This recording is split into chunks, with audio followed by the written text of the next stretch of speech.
Today we're continuing on with the feathered star. Now the feathered star is a pattern that my students had wanted to make, but were not confident to do. The complexity of the design should not stop you from finishing. At the end of my class, I had 36 students turn their quilts in that thought they could never make a feathered star. So we're nearly there. Today we're going to sew the top and bottom rows together, and then we'll make the snowball block and sew the middle row together. So let's just keep on going, one small step at a time. Oh, great. This is what we did in the last lesson. We made this block and this block. You need to have 4 of each. This is the top row, and this is that seam I was talking about that we're doing, just so you don't have to insert any of the seams. So this is the one we're going to work on. These 2 points have to match. The diamond has 2 points on it there, and this has to match right here. Line up like that. At the top, it doesn't matter. There's a little extra allowed for you. And at the bottom, there's extra. We'll just straighten that off whenever we're all done. So I really recommend that you pin these 2 matches together. Do a little marking and pinning, and then you'll see how well you do. So this is the area we've got to focus on. Take a little ruler and line up the 1/4 inch line along the raw edge, and then I'm using the marker that will disappear with a little steam, just in case. We don't want to see these marks in the end. So just put a little line, 1/4 inch in, right along here and here. You've got those 2 marks, and then when we mark, when we pin, we want to have this right sides together. So let's just flip this wrong side up, and then just use your ruler and mark again here and here. These are the 2 points that we have to match. So 2 pins, nice long pins, will work great. So start on the top on the single layer and put your pin right through on the mark, fold back, and then right here, stick your pin through again on that single layer, and then just squeeze it together, stand up that pin. You can tweak it, but I'm going to pull it standing when I go across it. That's the first one. Then get the second one. The pin is going to go right in this V, right where all the threads are. Just make it on the single layer, flip it back, look and see, again, gets pinned into the single layer underneath. Ooh, looking good. So what's in between, don't worry about it at the top, don't worry about it at the bottom. That'll all work out later. So I'm doing that 1/4 inch seam, the same 1/4 inch I've been doing. I have my 1/4 inch foot on, put a little jumper scrap in there just to help me get started. There's a lot of places in this feathered star that there are like 4 to 6 thicknesses of fabric, and sometimes it's a little hard to get it started. So I'm just going to take this pin out right here, stand it up, use my stiletto, lay it flat as I go across it. Let me see, right there. First match. And then the second one is right here. Just keep those edges lined up. Good. Lay it flat with your stiletto. And as I get into this point, I'm just going to pull out my pin and sew across it. Ooh, good. So let me just give it a little pull. And then just line up the edges, but don't worry about the ends not matching. That will all work out in the very end. Perfect. Let's move it along, see what we've got. I get to look first. See if I'm going to show you or not. Let's just take a peek and see. Pull out your pins, cut off your jumpers, scrap, and let's see. Ooh, perfect. Look at that. That is really good. Right along there. You can see it's lined up here, and it's lined up right here. Now, that is the first 2 blocks, and all you're going to do is take and add the second block onto the center. Get that all lined up, pin it exactly the same. Now I did do this one earlier today, so let me just show you. This with the match points there, and that's where the inset would have gone. Take your seams and press them in towards the center. And then take a look. You're going to turn it like this. Use a 6 by 24 inch ruler. And just place your ruler. I like to use a straight line on my ruler. Line it up from the bottoms of the two ends. Perfect. And so you can just trim that off right there. And that's nice and straight now. So next I have the snowball block to make.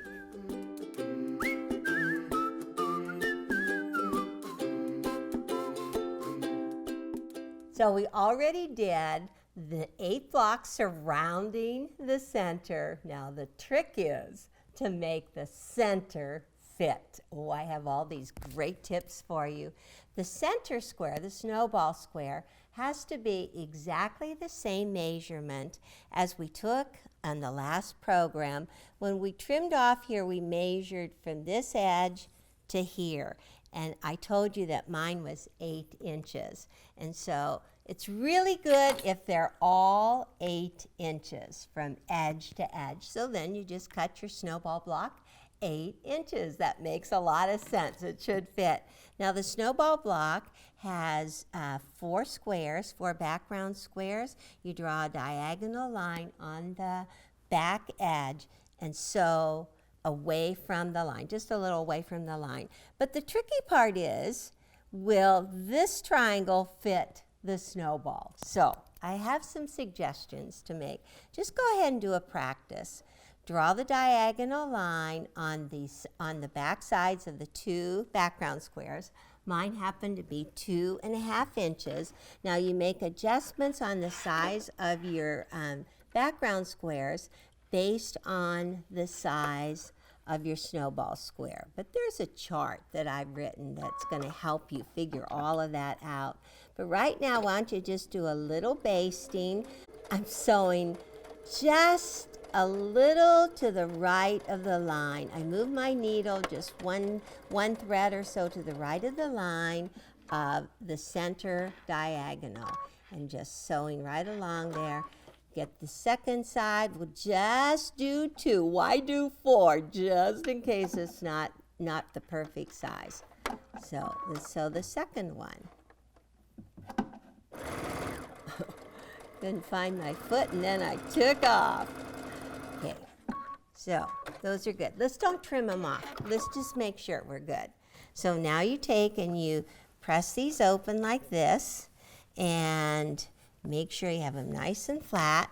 Okay, this is going to go right in here. So I took and ran a basting stitch along here, 1/4 of an inch in, and I pressed it under. Now, if I lay this on top 1/4 of an inch and these line up, it's going to be good. And these look like they're going to go great. It's going to be just perfect. So now that you know that you have these 2 sides, they're going to line up. That's going to be a continuous line. Then basically just flip it. I see my line right there with my thread. I'm just going to take and do a trimming. Now I can trim 1/4 inch away. Line that up. Those have no use unless you want to start another little quilt with those. This is going to go right here like this.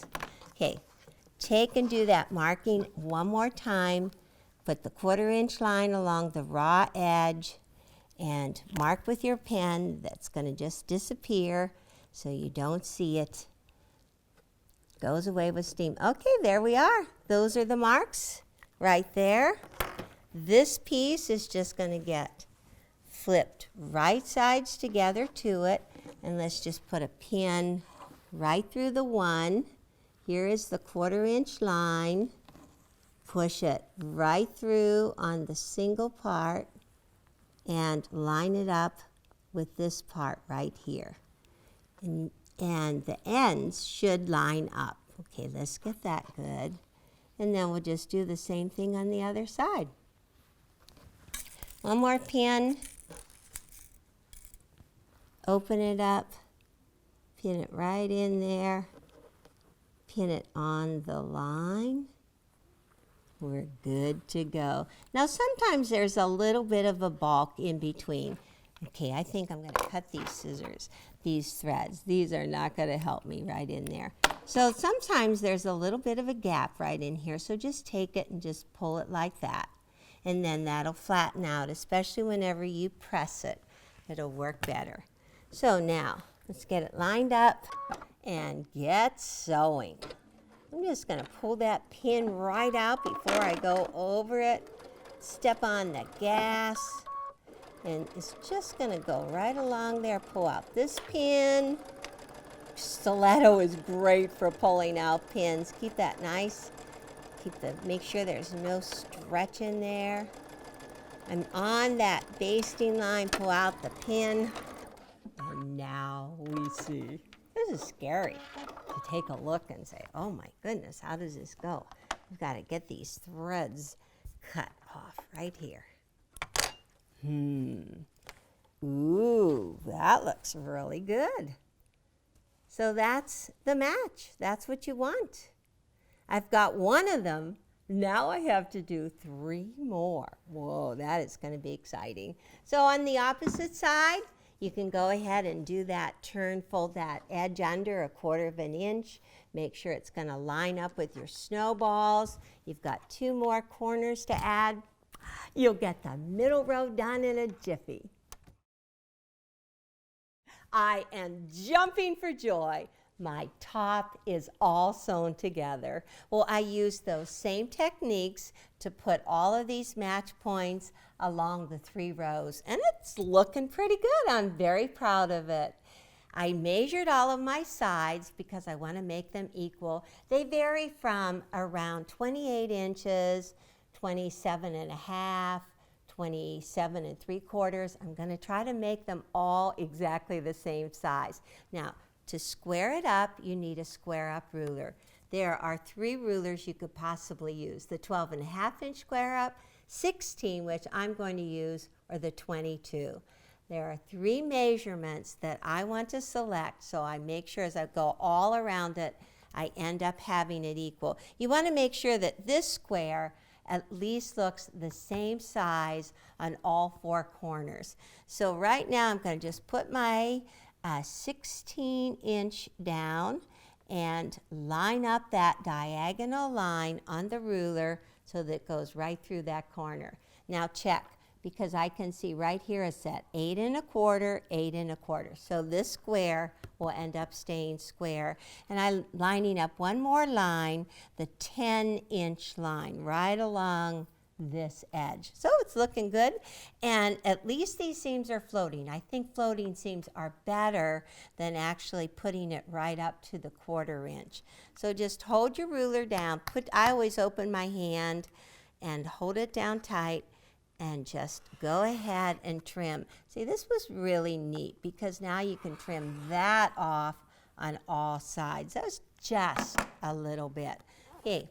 Now I am going to have to pull it closer. My table is not quite big enough, but I'm going to line up, diagonal line, 8 1/4 and 10. This is looking really good. I'm just going to pull it a little bit closer so that I can go up and across.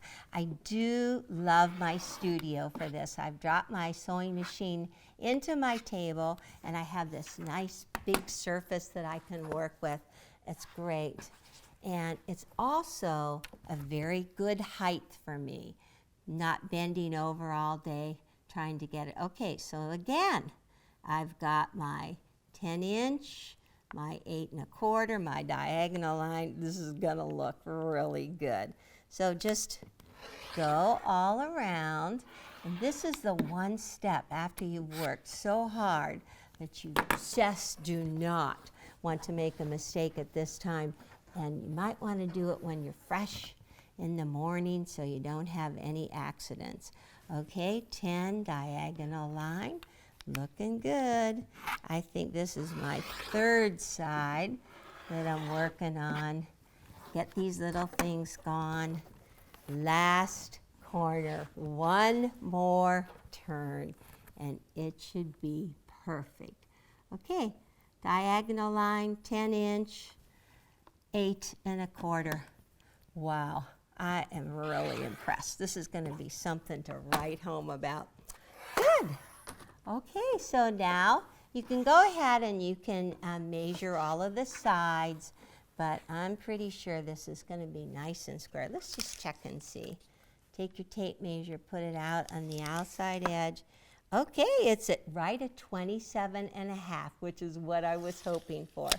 Check all 4 sides.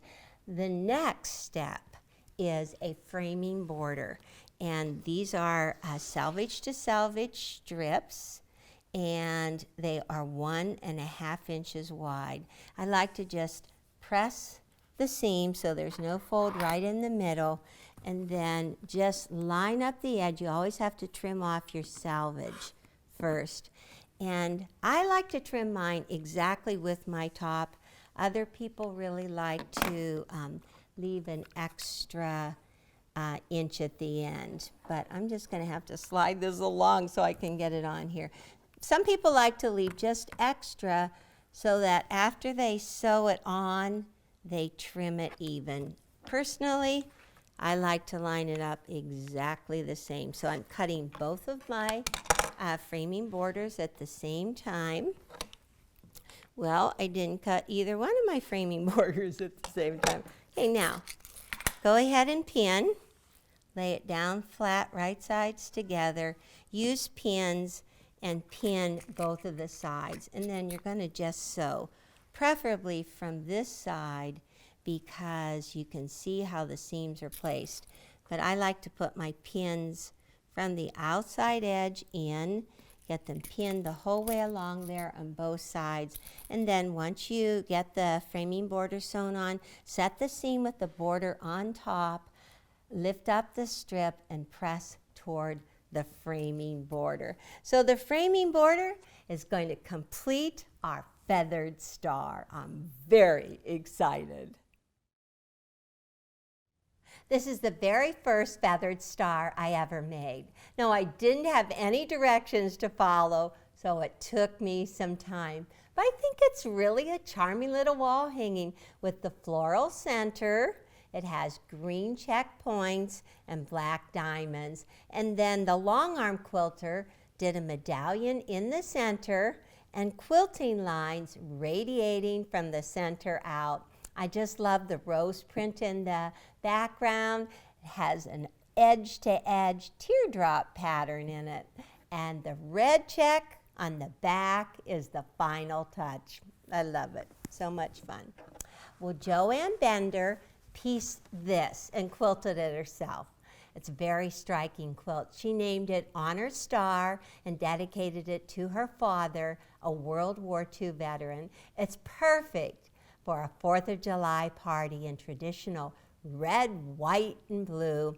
Well, the fabric in her snowball center is repeated in the corners, just adds pizzazz to this patriotic quilt, but she had directions to follow. Now, Joanne did overall looping stitches in red and blue thread, and then on the back, she stitched her label with an embroidery machine and pieced the whole backing with her leftovers. That's great.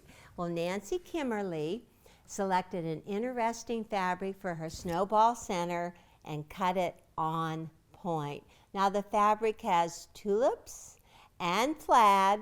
It's an inspiration for her soft green star points and this barn red background fabric. The quilting features edge to edge roses. Just beautiful. So don't procrastinate any longer. Get into making your feathered star.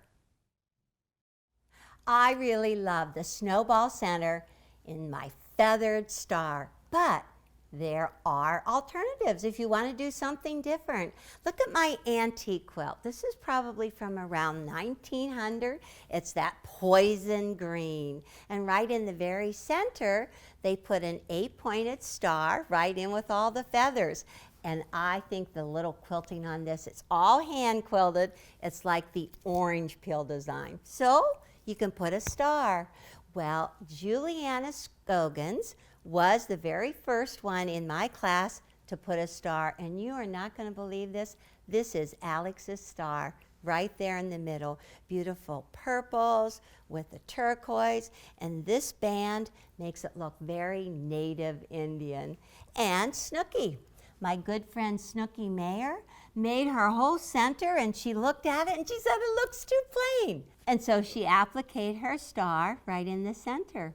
And I just love the quilting on Snooky's quilt. Sherry McCrow did it. She did a very large flower right in the corner space, and then she took that same flower and miniaturized it along the border. It's lovely. And then there's stippling just to fill in the background spaces. Just great. So there's 3 choices right there with little stars. And then look what Joyce did. She loves this big old iris right here. So she fussy cut an iris for the very center, and then she did a ton of fussy cuts. She also did another fussy cut for Mary Ann's star. She looks like she did fussy cuts in the triangles. You can do fussy cuts. And I have a great tool for you to use for fussy cuts. This is my So Fussy ruler, and there you can do multiple sizes with one ruler. And I just took this great piece of fabric like that. I saw 3 different sizes I could do. Now right here in the very center, there's an X that goes right down through here. And this little flower right here would be great to make 2.5-inch squares. So you can take the China marker. If you want to keep on getting this very same one over and over again, just go ahead and trace around the image. Okay, now there is the 1/4-inch seams marked. It says 2.5-inch fussy cut, and there are slots here. 2.5-inch go down the side, so you just put your cutter in that slot at 2.5 inches at the side, and then you go along to the second 2.5 inches. Well, then if you want to do more, you can just go ahead, pick it up, find that very same one. I'm looking, where is it? And, oh, right here it is. So you can put it right on top and just cut it again. But I'm just going to keep on cutting. I did 2 for 2.5. I saw this one. I go, oh my goodness, that looks like a 4.5-inch fussy cut. So you just pick the image, put the X right in the middle, and I'm just going to go to 4.5. Right here is the slot. You put your cutter in, just cut 2 sides at 4.5. That's looking good. And hey, we are on a roll. Look over here. See this big old one? You could do a 9.5-inch fussy cut. Just go ahead, center your X right in the middle of it. Put your cutter at 9.5 and cut. Well, I did all these cuts. Now I've got to go back and finish, see? So now I'm going to go and put the 2.5 right here and get it all lined up. I've got my X, get my X right in the middle. Good. And I'm really close to my 9, so I've got to watch. But let's just go ahead. Got my perfect 2.5-inch done. Good. Now I'm going to move over to my 4.5. Let's see where that one is. Okay, 4.5. I've got my lines all lined up and cut these right along like this. Make sure I get the right one. Got a 4.5-inch cut. Whoops, I have just a little bit. 4.5. And while I'm going, I am hot on this. Let me find my cuts. Okay, right along here. And so then I'm just going to cut my last one, my 9.5. Let me keep this straight and do that. So fussy cuts just add so much to your work. You can just have a great time cutting up your piece of fabric, you'll turn it into Swiss cheese. One more little cut, and I've got it. Beautiful. So you have fun. Change your centers around, do fussy cuts, do stars, whatever. Enjoy your quilting.